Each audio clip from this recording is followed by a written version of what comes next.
Producing high-quality home-canned fish is a point of pride for many Alaskans. Canning, also referred to as jarring, is an excellent way to preserve food, allowing fish to be stored safely for up to 1 year before eating. I'm Sonia Kukal with the Cooperative Extension Service of the University of Alaska Fairbanks. This session will provide the necessary steps for canning fish in jars. Because fish is naturally low in acid, pressure canning is required to kill dangerous microorganisms. For more information on pressure canning, you may view our complete learning module.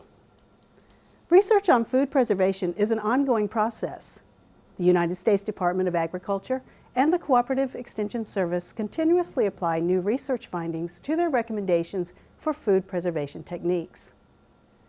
The guidelines in this module may be revised as additional knowledge is gained that may increase the margin of safety or improve the quality of home-preserved foods.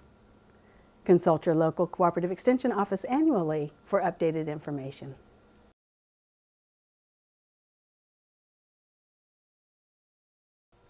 The equipment necessary for canning fish includes a pressure canner with a dial gauge or a weighted gauge, wide mouth, straight-sided jars, 2-piece self-sealing lids, jar lifter, and a sharp knife. Before you begin, read and familiarize yourself with the directions for your canner. If you don't have an instruction manual, contact the manufacturer for a new copy. Make certain that your pressure canner is in good working condition. Inspect the gasket. It should be soft, pliable, and free from defects such as rips or tears that might allow air to escape. The canner must be airtight when it's sealed. Check the safety plug to ensure that it is correctly seated. And hold the canner lid up to the light to be certain that the vent is not blocked. If you're using a dial gauge, have it checked annually for accuracy. Dial pressure gauges may be checked by your local extension agent. Half-pint, pint jars, or quart jars may be used for canning fish. Make sure you follow the specific instructions for the jar size you choose. Procedures and processing times for the quart-sized jars are different. Be sure to use wide-mouth, straight-sided jars, as they are easier to fill. You will use 2-piece lids to seal the jars. The flat lid has a sealing compound. The ring holds the lid in place until the jar is sealed. Lids cannot be reused. Use new lids every time you can. The rings may be reused if they are not bent or rusty.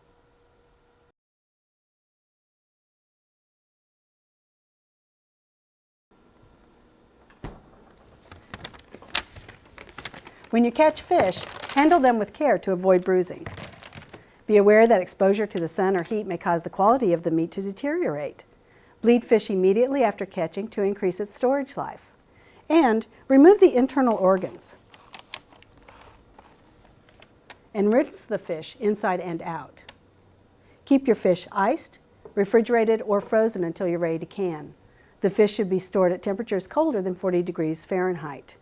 You can use either fresh or frozen fish for pressure canning. Many Alaskans choose to freeze their catch for 1 year. When fishing season arrives again, they take unused fish out of the freezer and can it. This gives fish an effective shelf life of 2 years. Now, when using frozen fish, it may be thawed in the refrigerator or by placing the wrapped fish under cold running water. To prepare the fish, rinse it in cold water. You can add vinegar to the water, up to 2 tablespoons per quart, to help remove slime from the fish. Remove the head, the tail, the fins, and the scales. It's not necessary to remove the skin. You can also leave bones in when canning salmon. For halibut, you'll want to remove the bones as well. Always keep fish refrigerated until you're ready to pack in jars.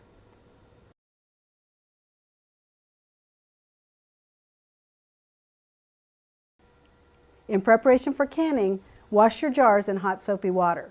Run your finger around the rim of the jar to check for scars or nicks that might prevent sealing. Prepare the jar lids and the rings according to manufacturer's directions. Often, you'll be instructed to heat the jar lids to soften the sealing compound. Cut the fish into jar-length fillets or chunks. Keep it simple, using the fewest cuts possible. You can leave the skin on or take it off. There is some controversy as to whether the fish should be packed with the skin side out or in. You choose, either works. Pack the fish solidly into the jars. Press the fish to fill up as much airspace as possible. Fillets can be rolled before packing.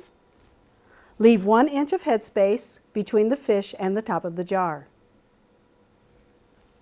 Because salmon has a significant fat content, no additional liquid is required. When canning halibut or lean fish, up to 4 tablespoons of olive oil or vegetable oil may be added to each jar. The oil will add moisture to the product, but will also increase the calories. Salt, seasoning salt, or other spices may be added on top of the packed fish. Check the Cooperative Extension Service publication titled Add Variety to Home Canned Fish for more suggestions.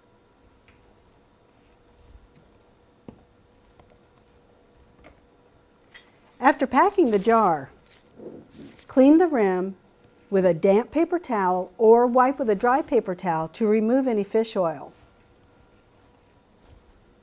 Attach the jar lids and the rings. Now, how tight should the rings be? They should be finger tight. Remember that the purpose of the ring is to hold the lid against the jar until it seals. Over-tightening the ring may cause the lid to buckle. Tighten the rings slightly beyond the point of resistance, no further.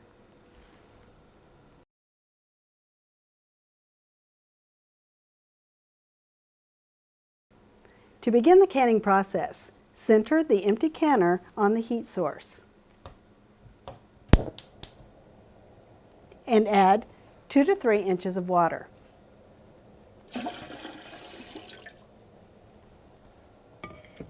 The temperature of the water should be similar to the product in the jars.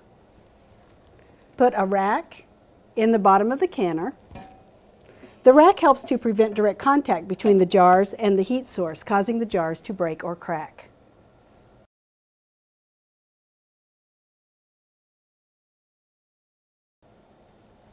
Place filled jars on the rack in the bottom of the canner. If your canner is deep enough, jars may be stacked. After the first row is in, put another rack in, or offset the jars by placing one in between 2 others. When your canner is filled, fasten the lid securely. Lids only fit on one way. Most have an arrow showing where to match the lid to the handle. Be sure the lid locks completely.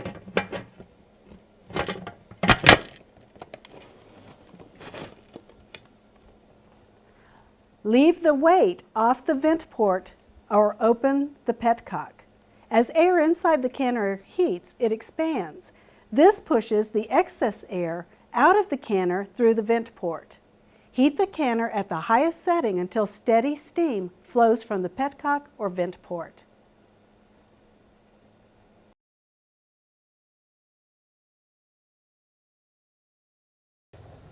Once there is a steady stream, allow the steam to escape for 10 minutes.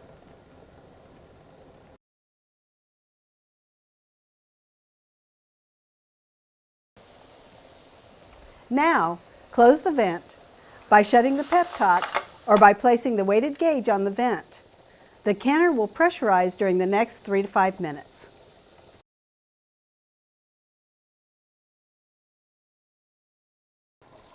When the pressure reaches 11 pounds on a dial gauge or 10 pounds on a weighted gauge canner, begin the timing process. Process pint jars or half pint jars for 100 minutes. Note the starting and ending time in writing, just in case. And frequently monitor your canner. If the pressure drops below the recommendation, the canner must be brought back to the recommended level and the timing started over. For altitudes greater than 1,000 feet above sea level, contact your local extension agent for recommended times and pressures.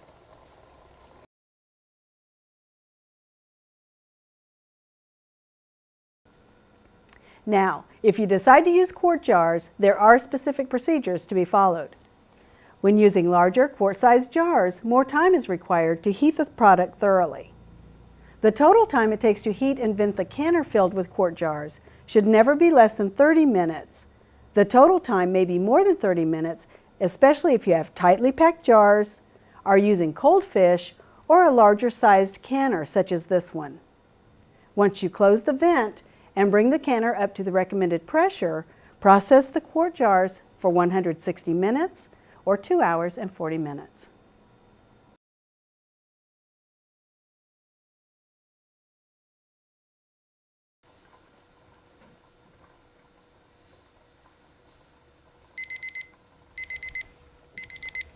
When the timed process is completed, turn off the heat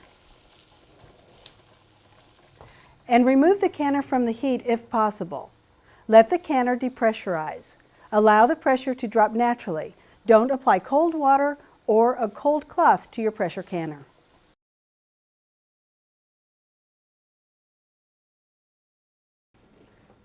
After 30 to 45 minutes, check to see if the pressure has dropped by tipping the weight or checking the dial gauge. Open the vent when the pressure reaches 0 or no steam escapes when the weight is tipped. Then wait 10 minutes.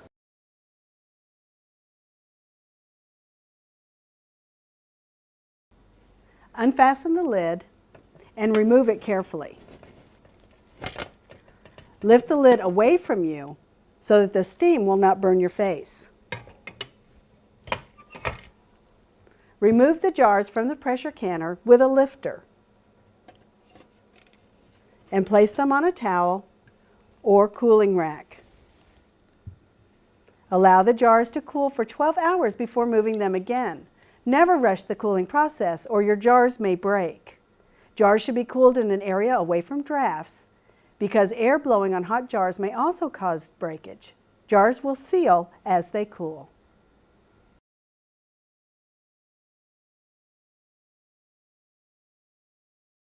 When the canning process is complete and your jars have cooled for 12 hours, check the seals by tapping the jar lids. If some jars did not seal, such as this one, you have 3 options. You can reprocess the unsealed jars within 24 hours using a fresh jar lid. Now, reprocessing does not affect the quality of the fish. You may also freeze the contents of the unsealed jars or refrigerate the jars and use the product within 3 to 4 days. The rings may be removed from the jars when the cooling process is complete and you've checked the seal. Label your jars with the date, processing method, and processing time. Store your canned goods in a cool, dark place, and for best quality, use canned fish within 1 year.